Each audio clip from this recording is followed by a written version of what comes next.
Alors, bonjour et bienvenue dans cette première vidéo consacrée à l'installation des outils nécessaires pour débuter en programmation informatique. Cette vidéo aura pour but de vous guider et de vous donner un aperçu des différents outils et technologies que l'on utilise dans le milieu de la programmation. À l'écran actuellement s'affiche un timecode concernant les différents modules que l'on va aborder. Vous pouvez directement sauter au module qui vous intéresse ou si vous êtes un peu plus curieux, regardez toute la vidéo. Mais avant de commencer avec le premier module, je pense qu'une brève présentation est nécessaire. Alors moi, je m'appelle Frédéric Arthur, je suis ingénieur des travaux informatiques et moniteur de la plateforme ASNet Online Study. Mon rôle à moi sera de vous accompagner tout au long de votre apprentissage dans ce vaste monde qu'est la programmation informatique. Les modules que je couvre sont notamment la programmation web.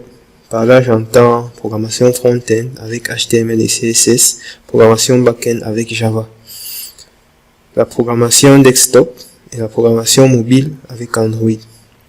Sans toutefois tarder, commençons par les outils nécessaires pour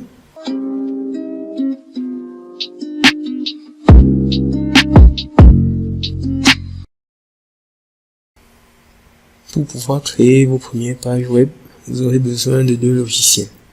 Le premier, c'est un éditeur de texte. C'est un logiciel qui va nous permettre d'écrire notre code qui par la suite sera interprété par un navigateur. Les éditeurs de texte, il en existe plusieurs. Je peux prendre l'exemple de Sublime Text, de Notepad++ et de Visual Studio Code. Celui que nous allons utiliser pendant notre apprentissage, c'est Visual Studio Code.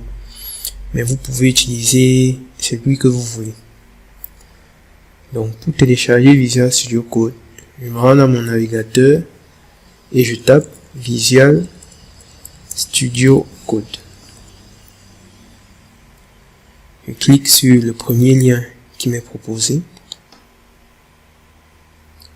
Et tout en bas, on peut voir les différentes versions qui me sont proposées pour mon téléchargement. Je télécharge donc la version qui correspond à mon système d'exploitation. Moi, je suis sur Windows, donc je vais télécharger la version Windows. Je clique sur le bouton. Là, il me démarre mon téléchargement. Il ne me reste plus qu'à attendre que celui-ci termine. L'éditeur de texte ayant terminé son téléchargement, le deuxième logiciel que nous allons utiliser est un navigateur web. Les navigateurs web sont inclus par défaut dans tous les systèmes d'exploitation. Sur Windows, je prends l'exemple de Microsoft Edge. Sur macOS, je prends l'exemple de Safari. Et sur les systèmes Linux, je prends l'exemple de Firefox. Vous pouvez utiliser le navigateur par défaut qui est présent dans votre système d'exploitation. Ça ne pose aucun problème. Sauf si le navigateur par défaut est Internet Explorer. Alors là, je vous conseille de changer de navigateur web. Vous pouvez télécharger soit Google Chrome, soit Firefox, soit Microsoft Edge. Si vous avez déjà téléchargé Visual Studio Code et que vous possédez un navigateur, nous allons à présent passer à l'installation de Visual Studio Code. Pour pouvoir installer Visual Studio Code, je me rends dans mon dossier téléchargement et je double-clique sur le setup de Visual Studio Code.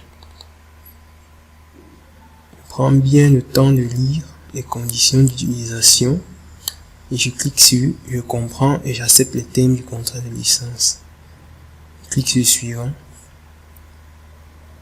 Ça, c'est le chemin dans lequel Visual Studio Code sera installé. Je peux le changer si je veux, mais moi je vais laisser le chemin par défaut.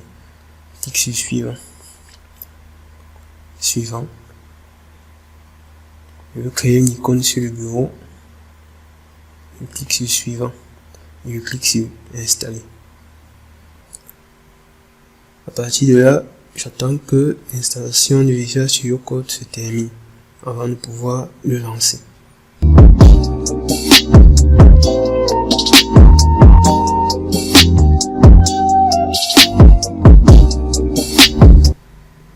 Si mon installation s'est bien déroulée, je peux cliquer sur terminer. Ça y est, c'est fait. Vous venez d'installer Visual Studio Code.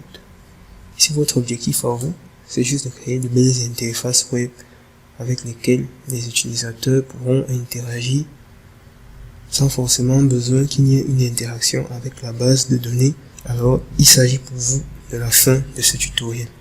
Mais si vous voulez aller encore plus loin et pouvoir faire en sorte que vos utilisateurs puissent interagir avec une base de données existante, alors suivez-moi dans la prochaine partie du tutoriel.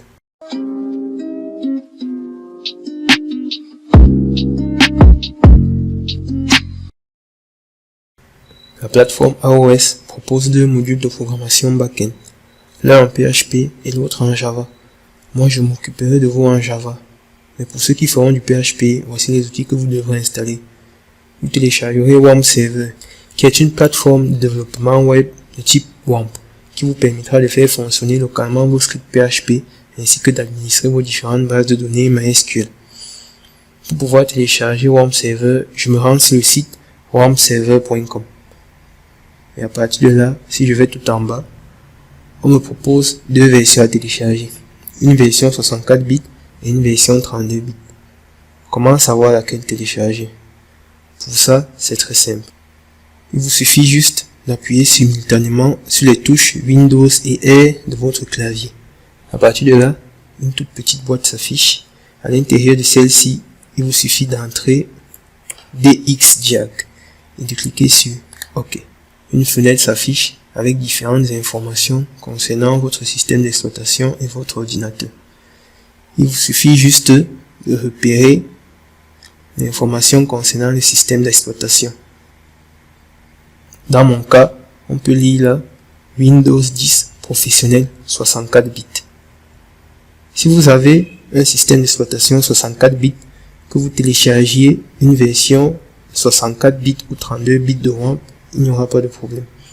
Par contre, si vous avez un système d'exploitation 32 bits, dans ce cas, il vous faudra télécharger uniquement la version 32 bits de WAMP, car la version 64 bits ne fonctionnera pas chez vous. Donc, je peux cliquer sur WAMP Server 64 bits. Et je vais cliquer sur passer au téléchargement direct.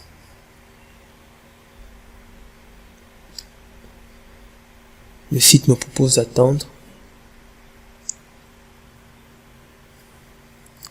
Et là, mon téléchargement a débuté.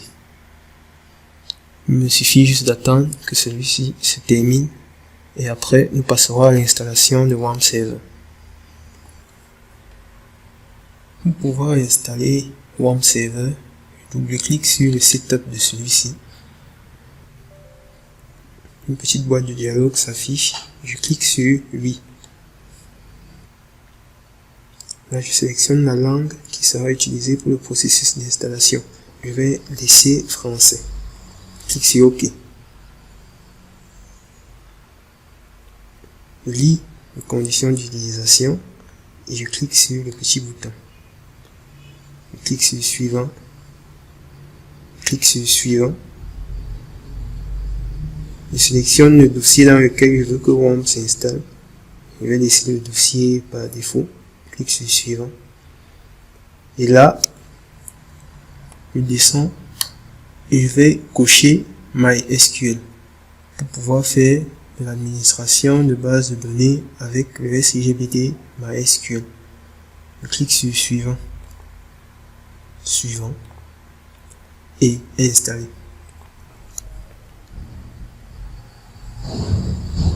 Là, j'attends que le processus d'installation se termine.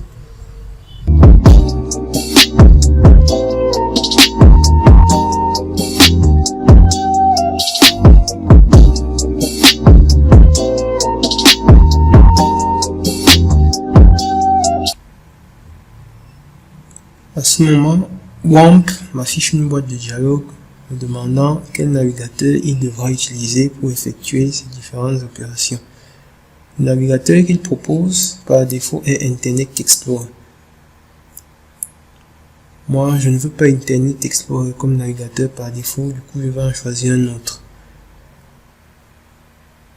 Et à partir de là, je sélectionne mon navigateur préféré.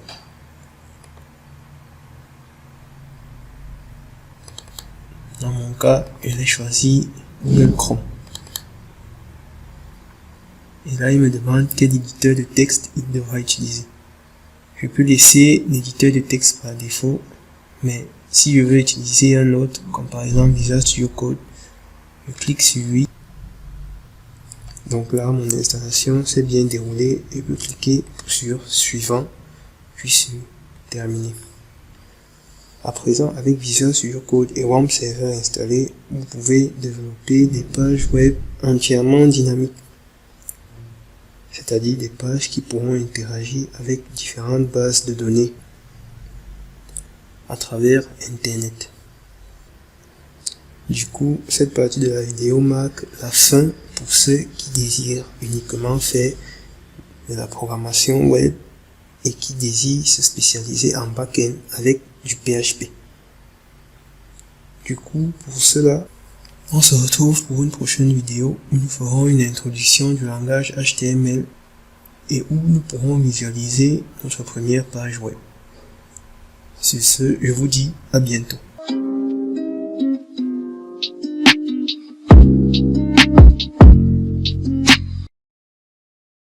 Pour ceux qui feront le back-end en Java, vous devrez télécharger un JDK.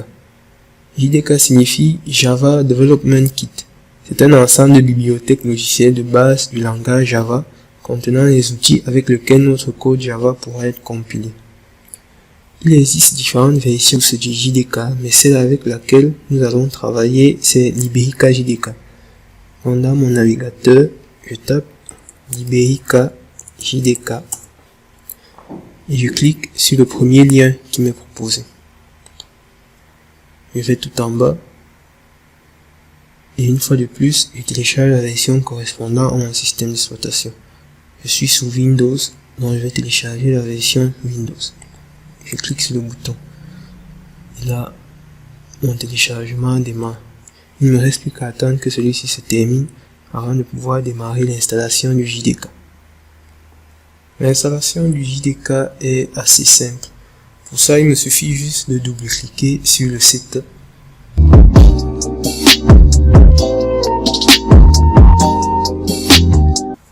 De cliquer sur Next. Là, je ne touche rien. Je clique sur Next. Et je clique sur Install. Je vais cliquer sur Oui, sur la boîte de dialogue qui vient de s'afficher. Et là, j'attends que l'installation se termine.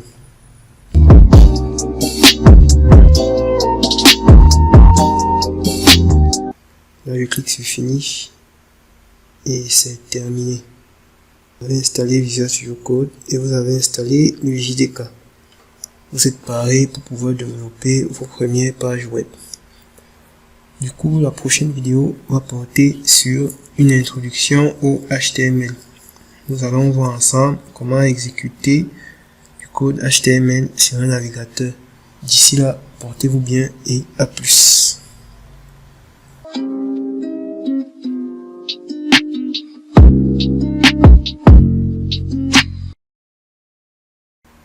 Pour pouvoir créer vos premières interfaces graphiques avec Java et JavaFX, vous aurez besoin de deux logiciels.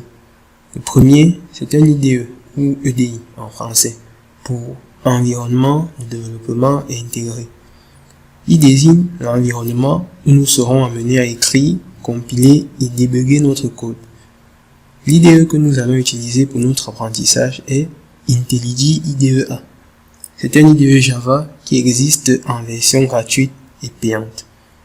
Pour pouvoir télécharger IntelliJ, je me rends dans mon navigateur et je tape IntelliJ IDEA. Je clique sur le premier lien qui m'est proposé.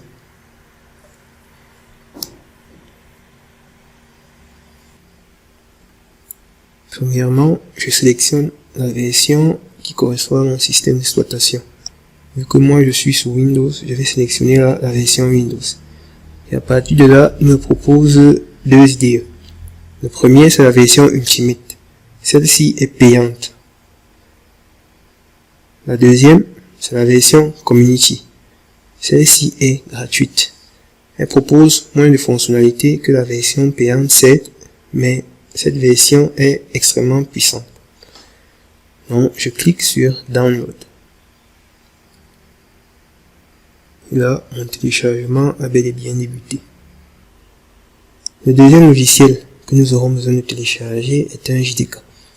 JDK signifie Java Development Kit.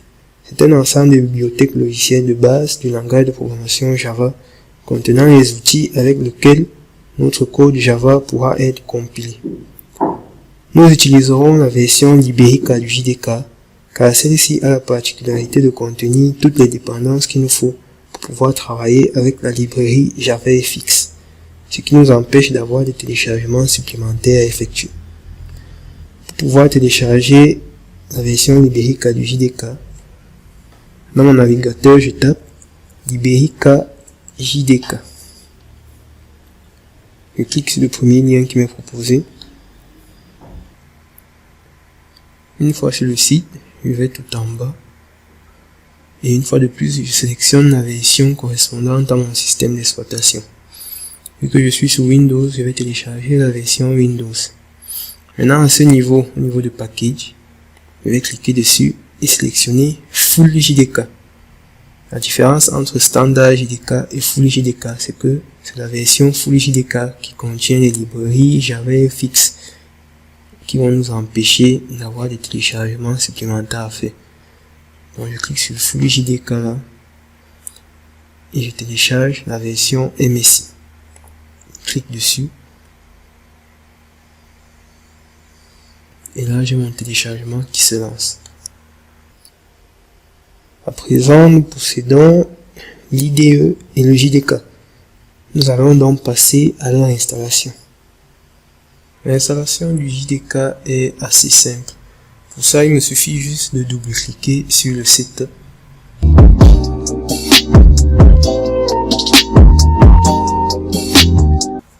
De cliquer sur Next. Là, je ne touche rien. Je clique sur Next.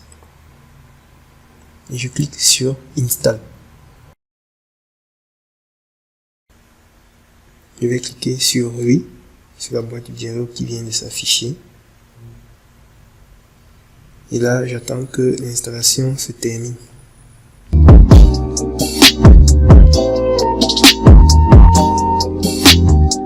Là, je clique sur Finish et c'est terminé. Après avoir installé le JDK, je vais double-cliquer sur le setup d'IntelliJ. Sur la boîte de dialogue qui vient de s'afficher, je vais cliquer sur Oui. Je clique sur Next. Je clique sur Next. Là, je vais créer une icône pour le bureau. Et je vais cliquer sur cette petite case à cocher qui va me permettre d'ajouter le dossier où se situe l'exécutable de mon IDE dans mes variables d'environnement. Je vais cliquer sur Next et je vais cliquer sur Install. Là, j'attends que l'installation se termine et à la fin de celle-ci, il me sera demandé de redémarrer ma machine.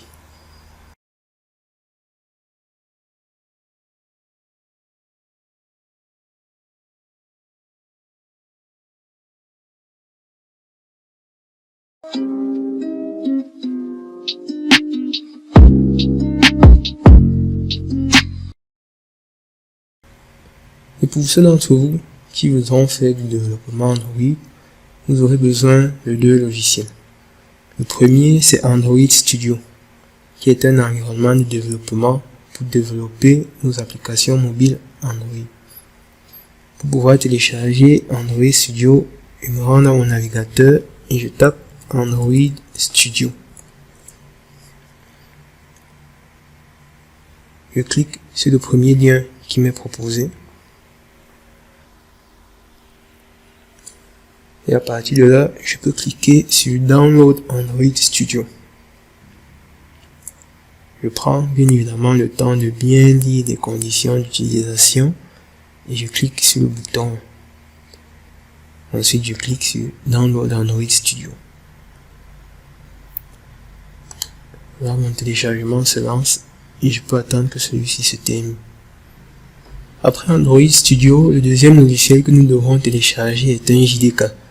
JDK signifie Java Development Kit. C'est un ensemble de bibliothèques logicielles de base du langage Java contenant les outils avec lesquels notre code pourra être compilé. Nous utiliserons ici la version Liberica du JDK. Pour pouvoir la télécharger, dans mon navigateur, je tape Liberica JDK. Je clique sur le premier lien qui m'est proposé.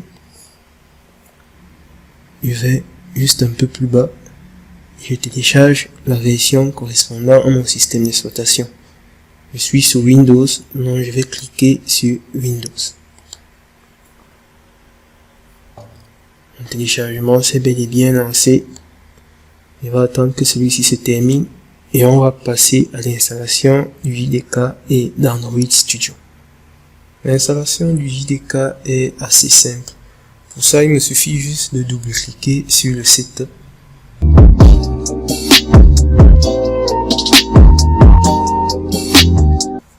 De cliquer sur Next. Là, je ne touche rien. Je clique sur Next. Et je clique sur Install. Je vais cliquer sur Oui, sur la boîte de dialogue qui vient de s'afficher. Et là, j'attends que l'installation se termine.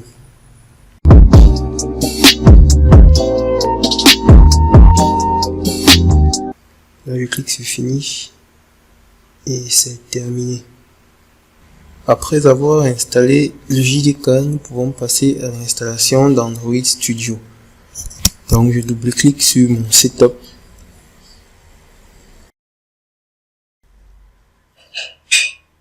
Je clique sur Oui.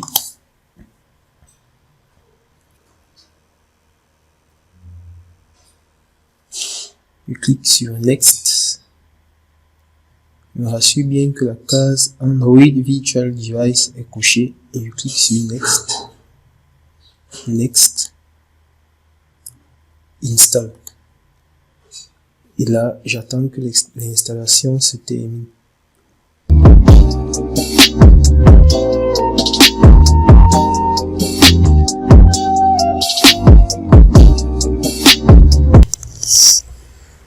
L'installation étant terminée, je clique sur Next et ensuite Finish. Il va automatiquement démarrer Android Studio. La première fois que vous démarrez le logiciel, rassurez-vous d'avoir assez de données internet car celui-ci vous proposera de télécharger certains composants qui lui sera utile pour pouvoir fonctionner correctement. Cette installation marque la fin de ce tutoriel vidéo.